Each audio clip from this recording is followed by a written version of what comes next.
Magnus Carlsen is widely regarded as one of the greatest chess players who's ever lived. He's also the current world champion at the time of recording this video, June 11, 2021.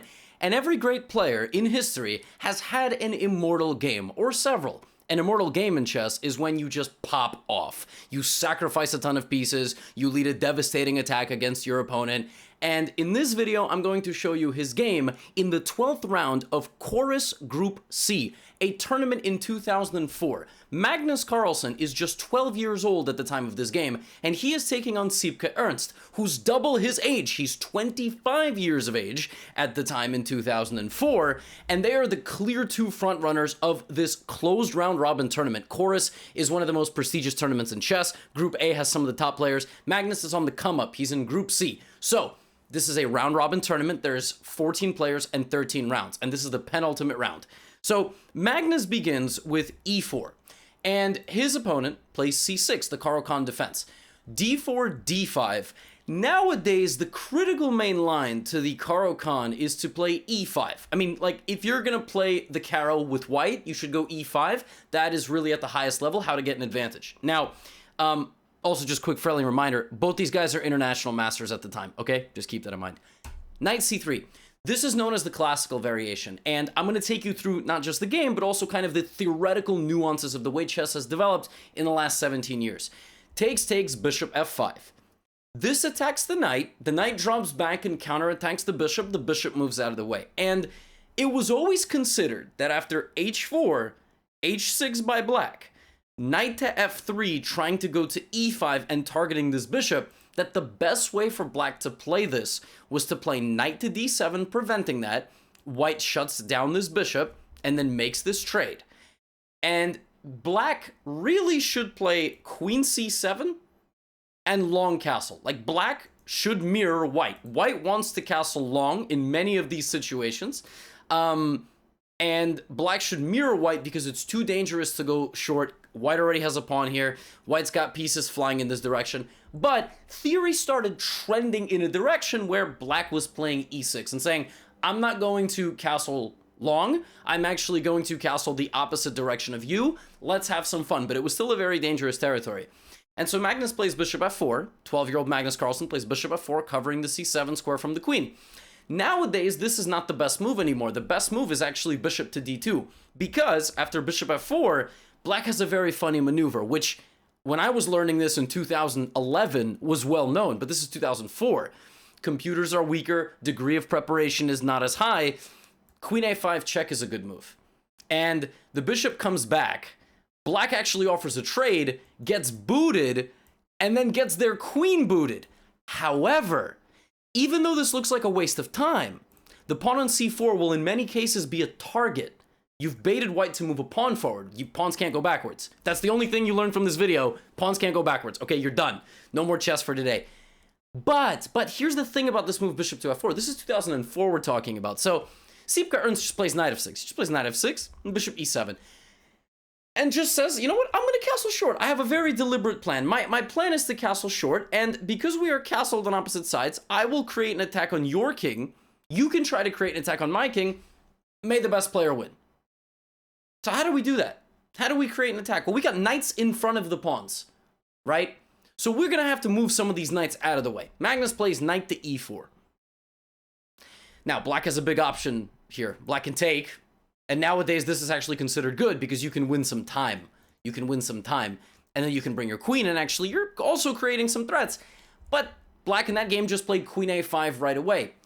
Now here, it looks like white can do something very nice. It looks like white can play this check. Now this looks just absolutely paralyzing. But the problem is you just forgot why the queen came here. Queen is trying to hunt your pawn as well. Like, this is not just a one-sided game. So here, Magnus plays a move, which is called a prophylactic move. He plays king to b1, just safeguarding this. The queen will now not have any entrance points, and black says, okay, it's my turn to castle. Okay, so white's got some pieces. White's got the queen, the two knights in the center, the bishop looking good. But when you're castled on opposite sides, it's very difficult to create an attack unless at some point you play a move like g4. Like, modern day attacks in these positions require something like this. They need you to pawn storm. And it looks like a free pawn. But the problem with taking this for black is it's just very dangerous. It just opens up the g-file. Like, you've given my rook... my rook had no hope in this position to attack on the g-file, but I've just given... I've given you a pawn, but I'm going to create this attack. However, g4 is just one of two options. The other option is to take on f6.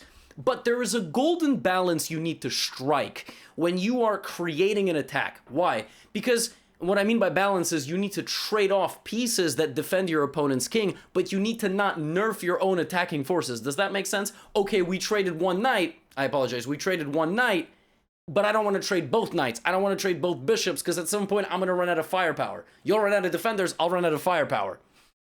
Right? We kind of have this quagmire. Shout out to Family Guy. Knight to e5. Now the knight is transferred here. It's called a nice kind of borderline outpost square in the position. And now maybe Magnus will play g4. Another idea here is something known as a rook lift. Rook h3, rook g3. Now we've created a target. So we've got g4, rook here, rook here. We have other ideas. Bringing the queen over. Bishop takes, always on the cards. Maybe team up, little battery there with queen and bishop. When the queen and the bishop are on the same diagonal, but bishop h6. A lot of fluid and attacking ideas. Rook to d8, played by black. Activating a rook, targeting the center, can't be a bad move. And Magnus doesn't like that his pawn is being pinned to the queen, so he, again, plays a prophylactic move. He brings the queen back to e2. Ernst plays c5 here. Basically saying, all right, you've retreated, so now it's my turn to strike in the center. And the truth is, if Magnus, like, takes this pawn, the board just simplifies. Black can take the rook, that's one piece being removed. Black also just reactivates the queen. Now the queen is targeting some very important things. From there, the queen's not targeting too much. I mean, it's got eyes on the knight, but that knight is very well protected. So, c5. Now, white's got to do something right now. If white waits, even for one move, and tries to defend the center, black just gets a great position. Black will chop down the pawns. Black will jump the knight to d5, attacking the bishop. Black can fight on this file. It's very, very dangerous. Black can line up and attack on b2. It's too slow. So what do you do?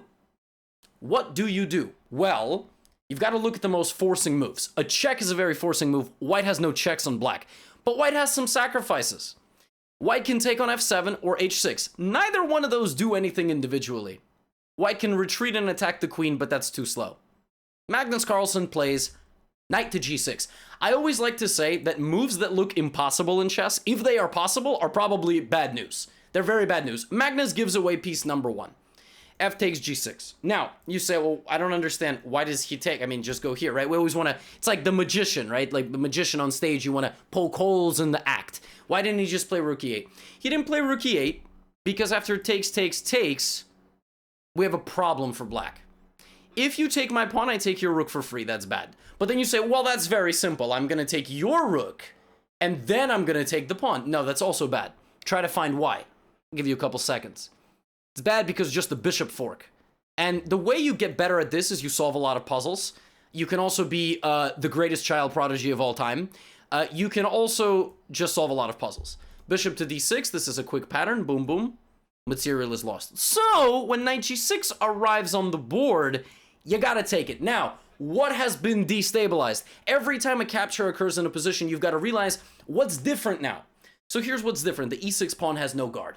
So of course we gobble. It's check, and the bishop is hanging. You cannot play rook f7 because this is also hanging. And I take this, I get the rook, the game is over. No YouTube video 17 years later. We have king to h8 played, and now you would think you would cash in. I mean, I got my bishop back. I mean, I'm so happy. I got my bishop back. I sacked the knight. I got a pawn. I got a bishop. I'm so smart.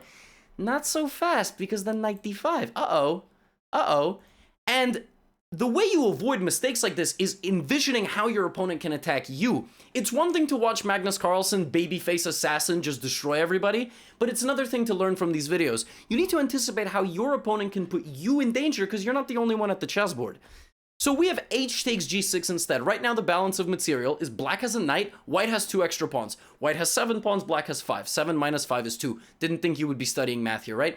But white has also opened up another attack on this h6 pawn. And this is very bad news. So black, not h5, black has to play this move knight to g8.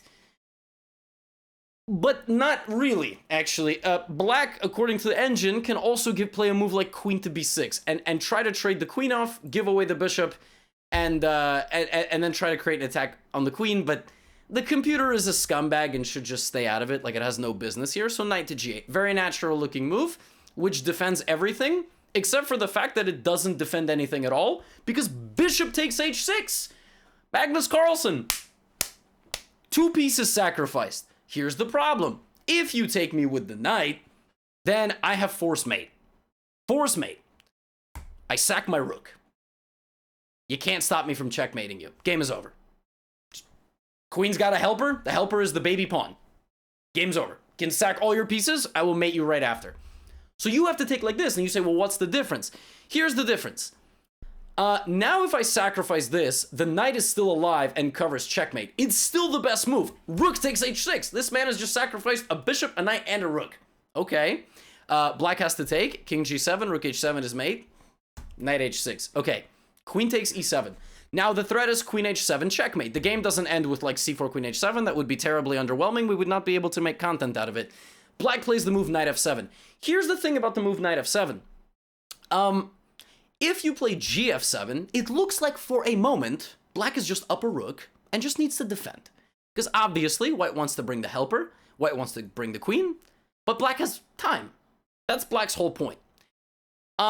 Except for the fact that no matter what black does here, black has nothing.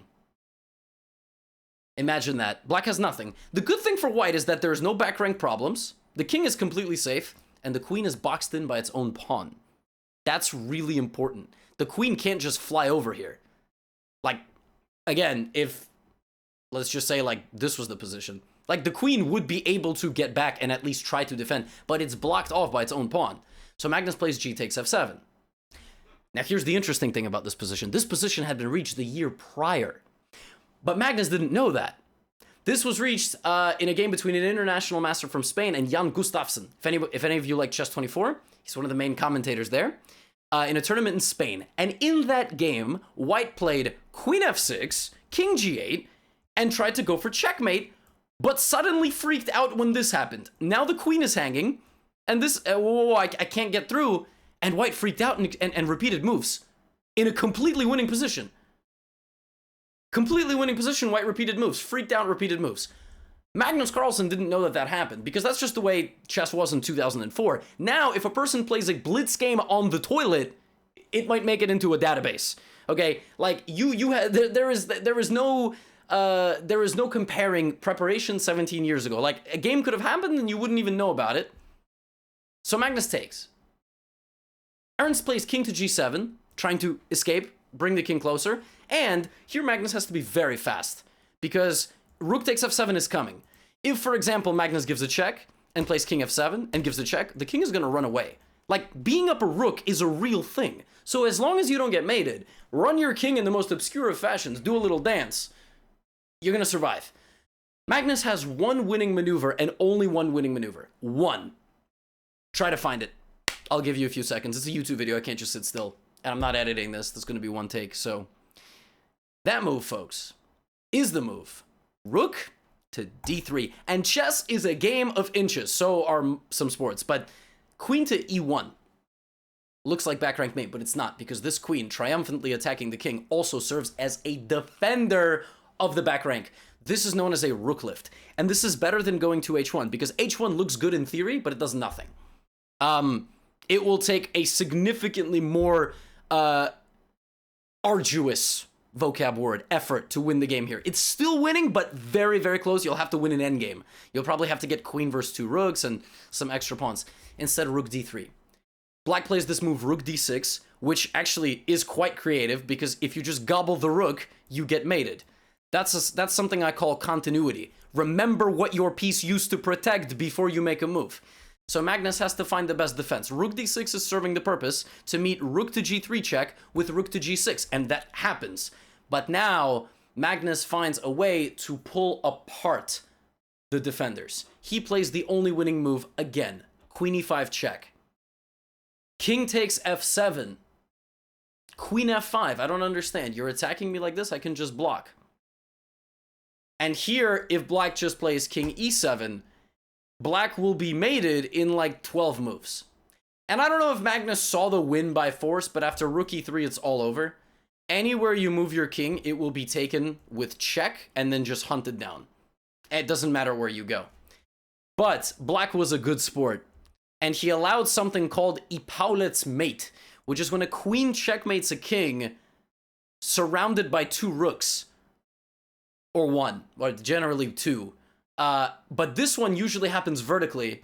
This one happens horizontally, because the rook serves the purpose of cutting off the king, and the queen attacks, and the king's got nowhere to go. Every single square is protected by the 2 pieces, and this poor queen, which took a gander out to a5 earlier in the game, participated in 0 of the moves from that point forward.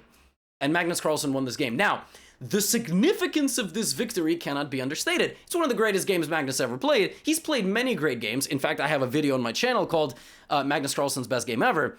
But that was modern-day Magnus. Modern-day Magnus will not sacrifice pieces in most classical time controls because you don't get this opportunity. Because the truth is, nowadays, everybody's playing pretty dry theoretical stuff with some small wrinkle, and Magnus has kind of evolved into a more long-term grinder. He plays a lot more strategic middle games and kind of flows into the end game more often than not. But back in the day, you would get a Caro Kann. And so you would be able to kind of implement this sort of crazy game plan and go for these belligerent attacks. The other thing about this game is that Magnus Carlsen was the only person that defeated Sipke Ernst. Ernst finished with 10 out of 13 in Corus C. Magnus finished with 10.5, and it was his first Grandmaster norm. 2004 was the year of Magnus Carlsen. It began in Corus, where he won this tournament and got his first GM norm, and by the end of the year, he became a Grandmaster. At the time, the second youngest of all time.